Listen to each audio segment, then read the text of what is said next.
Bëhet fjalë për një përvjetor, për një ditëlindje, do të thosha, jo në mënyrë metaforike, prej mbi një çerek shekulli.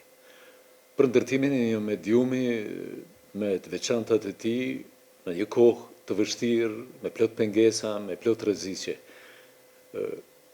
Do të kujtoja fillimin e radios së parë në gjuhën shqipe në internet. Dhe aty ka nisë çdo gjë. Pavarësisht se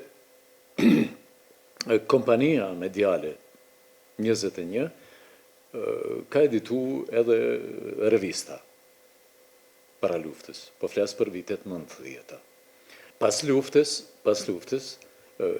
ideja ka qenë që të bëhet një komplet radio me një program të larmishëm prej lajmeve, programeve të kontaktit, programeve zbavitëse, shkollore, shumë shpejt u realizua edhe ëndra për televizionin. Do me thënë, televizioni është bërë në kohën e zgjedhjeve të para të pas luftës në Kosovë. Televizioni ka sfiduar radion.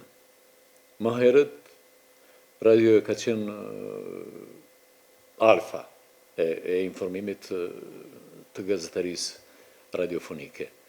Më vonë, televizioni ka marrë primatin e tij dhe sot edhe ashtu pak kush, ashtu mendoj unë, mund të gaboj, por pak kush dëgjon në radio përveç në momente dhe hapësira të caktuara. Televizioni është bërë obsesionit gjithëve. Nuk është ndonjë sfidë, por funksionojnë të dyja bashkë.